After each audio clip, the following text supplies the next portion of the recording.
तर आशिया चषकाच्या साखळी सामन्यामध्ये टीम इंडियानं पाकिस्तानचा 7 विकेट्सनी धुव्वा उडवलाय। दुबईच्या मैदानात खेळवण्यात आलेल्या या सामन्यामध्ये पाकिस्ताननं भारतासमोर 128 धावांचं सोपं लक्ष्य ठेवलं होतं। भारतानं हे आव्हान 16व्या षटकातच पार केलं। सलामीच्या अभिषेक शर्मानं अवघ्या 13 चेंडूमध्ये 4 चौकार आणि 2 षटकारांसह 31 धावा फटकावल्या। पण शुभमन गिल 10 धावांवरच बाद झाला। त्यानंतर तिलक वर्मा आणि कर्णधार सूर्यकुमार यादवनं तिसऱ्या विकेटसाठी अर्धशतकी भागीदारी साकारली। सूर्यकुमारनं नाबाद 47 तर तिलक वर्मानं 31 धावा केल्या। त्याआधी कुलदीप यादव आणि अक्षर पटेलच्या फिरकीसमोर पाकिस्तानी फलंदाजांनी अक्षरशः गुडघे टेकले। पाकिस्तानला 20 षटकामध्ये 9 बाद 127 धावांचीच मजल मारता आली।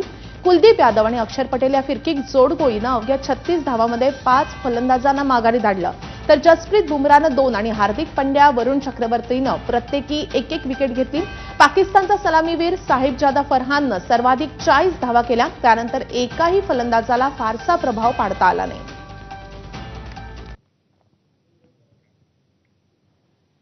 तर कुलदीप यादवची फिरकी चांगलीच प्रभावी ठरलेली आहे। 4 षटकामध्ये त्यानं 18 धावा दिल्यात आणि 3 विकेट्स घेतल्यात।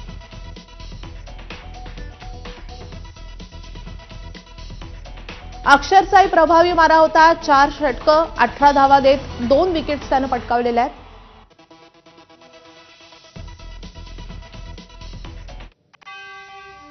दुबईच्या मैदानात टीम इंडियानं दणदणीत विजय साजरा केला। मात्र या सामन्यानंतर दोन्ही देशांच्या खेळाडूंनी हस्तांदोलन करणं टाळलं।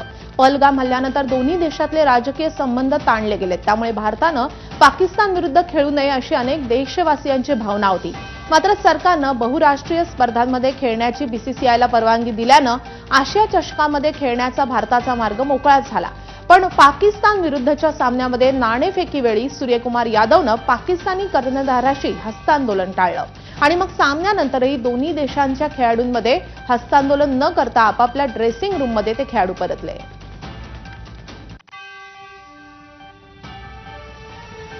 टीम इंडियानं पाकिस्तानवर दणदणीत विजय मिळवला। त्यानंतर कोल्हापूरच्या छत्रपती शिवाजी महाराज चौकामध्ये क्रिकेट प्रेमींनी मध्यरात्री गर्दी केली आणि भारताने पाकिस्तानवर मिळवलेल्या विजयानंतर एकच जल्लोष केला।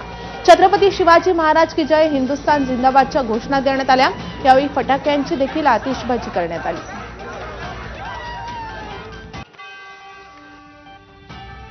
ऑपरेशन सिंदूरमध्ये भारतानं पाकिस्तानला लष्करी पातळीवर धडा शिकवला आणि आता क्रिकेटच्या मैदानातही भारतीय वीरांनी पाकिस्तानला पुन्हा एकदा नामोहरम केलं। भाजपच्या नवनाथ बन यांनी विजयानंतर भारतीय संघाचं ट्विटरवरून अभिनंदन केलंय। दरम्यान संजय राऊतांच्या पाकिस्तान प्रेमाची विकेटही यावेळी पुन्हा उडाली आहे। त्यांनी मातोश्री आणि सामना कार्यालयाबाहेर फटाके फोडावे असा मिश्किल टोलाही नवनाथ बन यांनी राऊतांना लगावलाय। अजित पवार अर्धे पाकिस्तानी आहेत अशी टीका ठाकरेंच्या शिवसेनेचे खासदार संजय राऊतांनी केली होती। त्यावरून अजित पवारांच्या राष्ट्रवादीचे प्रवक्ते आणि आमदार अमोल मिटकरींनी राऊतांवर जहरी टीका केली आहे। राऊतांचा बापच दाऊद इब्राहिम असल्यानं ते असे बोलत असतील असं मिटकरी म्हणाले। तर अजित पवारांवर बोलणाऱ्यांची जीभ हासडली पाहिजे असा निशाणाही आमदार मिटकरींनी साधला आहे।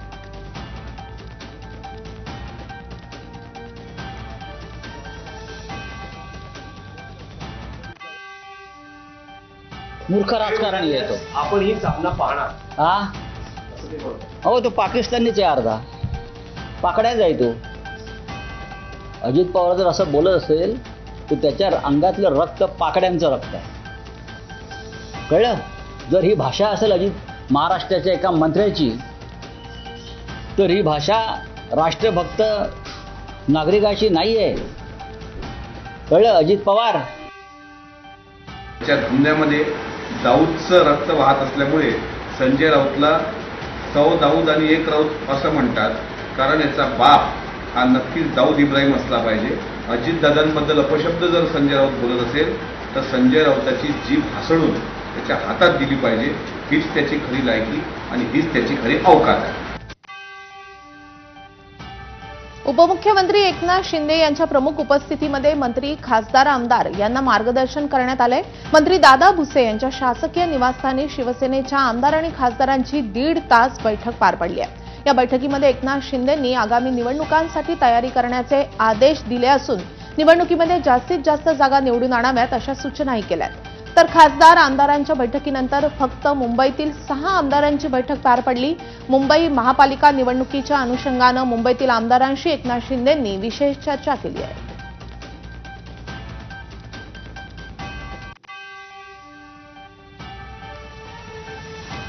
दरम्यान मुंबईत पार पडलेल्या शिवसेनेच्या बैठकीवर संजय निरुपम यांनी काय प्रतिक्रिया दिली आहे आपण पाहूयात.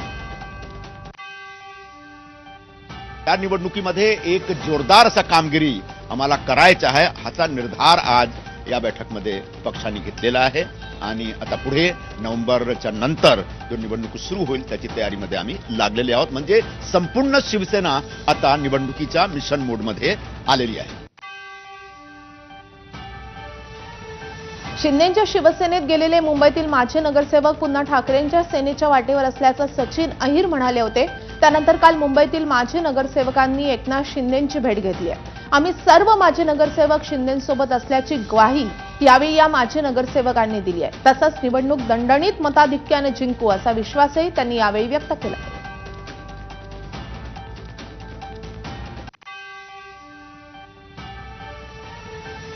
नाशिकमध्ये शरद पवारांच्या राष्ट्रवादीचा मेळावा पार पडलाय. मेळाव्यात भाषण करताना आव्हाडांनी बीडचा उल्लेख केलाय.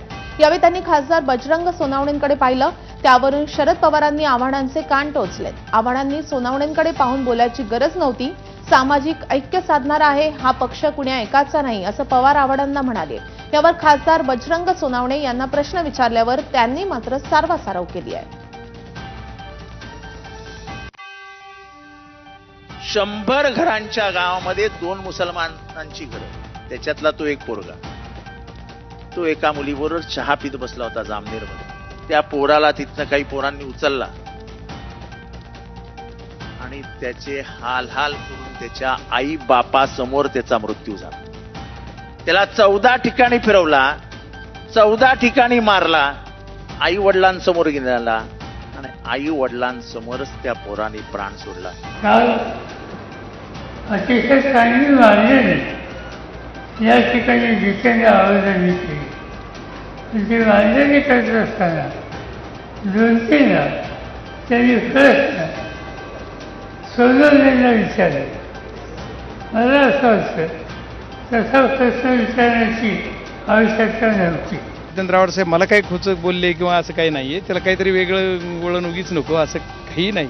ते जितेंद्र आव्हाड साहेब बोलताना बीडचा विषय काहीतरी आला, त्याच्यात काहीतरी माझं नाव घेतलं. मी समोर होतो म्हणून, मी समोरच होतो, त्याच्यामुळे ते म्हणले. त्याच्यामुळे ते साहेबांनी ते म्हणले की नाही असं नको, असं साहेबांनी क्लिअर केलं. त्याच्यावर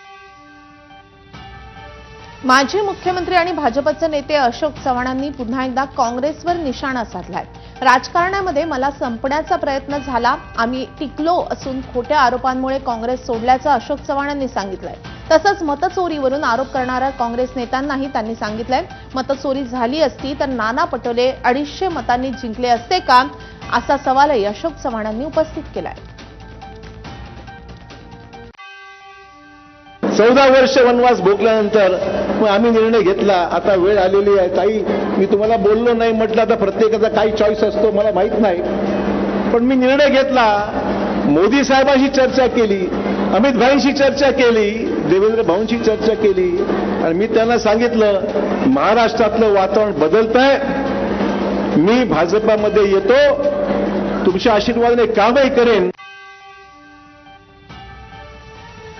नवी मुंबईतून अपहरण झालेला ट्रक हेल्पर प्रल्हाद कुमार पुण्यामध्ये पूजा खेडकरच्या घरात आढळलाय. नवी मुंबई पोलिसांनी पूजा खेडकरच्या घरातून प्रल्हाद कुमारची सुटका केली आहे. रबाळे नवी मुंबई येथे एका किरकोळ अपघातानंतर प्रल्हाद कुमारचं अपहरण करण्यात आलं होतं. अपहरणकर्त्यांनी त्याला पोलीस स्टेशनला नेण्याऐवजी पुण्यात पूजा खेडकरच्या घरी आणून डांबून ठेवलं. पोलिसांनी घरात प्रवेश करण्याचा प्रयत्न केला असता त्यांना अडथळा आणल्याचा आरोपही आहे. पूजा खेडकरच्या पदवी प्रकरणामुळे ती आधीच चर्चेत होती. तिच्या कुटुंबातील सदस्यांवर यापूर्वी रिव्हॉल्व्हर दाखवल्याप्रकरणी गुन्हा दाखल झाला होता. आता या घटनेमुळे खेडकर कुटुंबाच्या अडचणीत वाढ झाली असून पोलिसांनी या प्रकरणाची सखोल चौकशी करून दोषींवर कठोर कारवाई करावी अशी अपेक्षा व्यक्त होतीये. हे प्रकरण नेमकं कसं घडलं ते आपण समजावून घेऊयात. 13 सप्टेंबरला मुलुंड ऐरोली मार्गावर कार आणि सिमेंट मिक्सर ट्रकचा अपघात झाला होता. अपघातानंतर ट्रकमधील हेल्पर आणि चालकाशी कारमधील दोघांचा वादही झाला होता. कारमधल्या व्यक्तींनी हेल्पर प्रल्हाद कुमारला जबरदस्तीनं कारमध्ये बसवलं. ट्रक चालकाकडून मालक विलास ढेंगरेंना या घटनेची माहिती. ट्रक मालकाकडून तक्रार करण्यात आली आणि पोलिसांकडून तपास सुरू झाला. पोलीस तपासामध्ये संबंधित कार पूजा खेडकरच्या पुण्यातल्या घरासमोर आढळली. नवी मुंबई पोलीस पूजा खेडकरच्या घरी गेले आणि पूजाच्या आईकडून गेट उघडण्यास नकार देण्यात आल्याचं समजतंय. अखेर खेडकरच्या घरातून हेल्पर प्रल्हाद कुमारची सुटका करण्यात आली.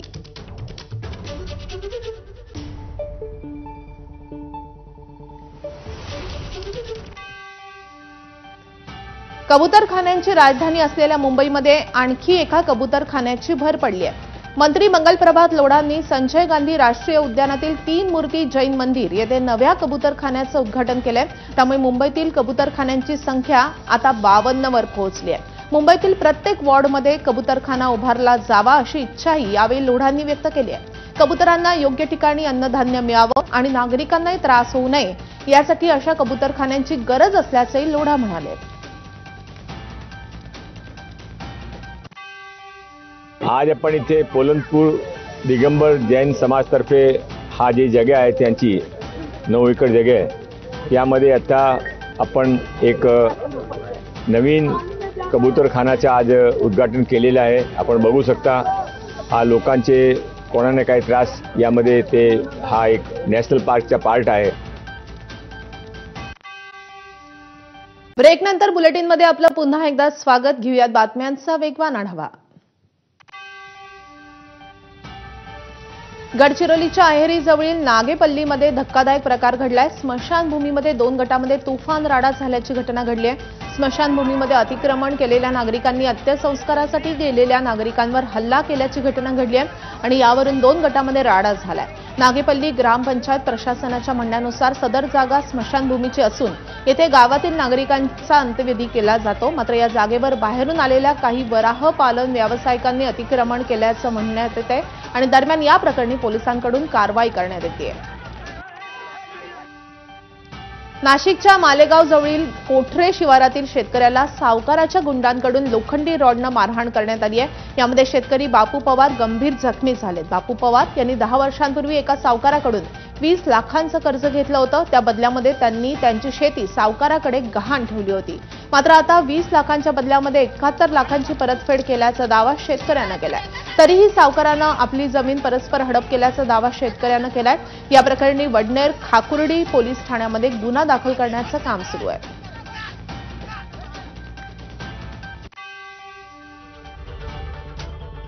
तर या बातम्यांसोबतच वेळ झाली आहे पुन्हा एका छोट्याशा ब्रेक.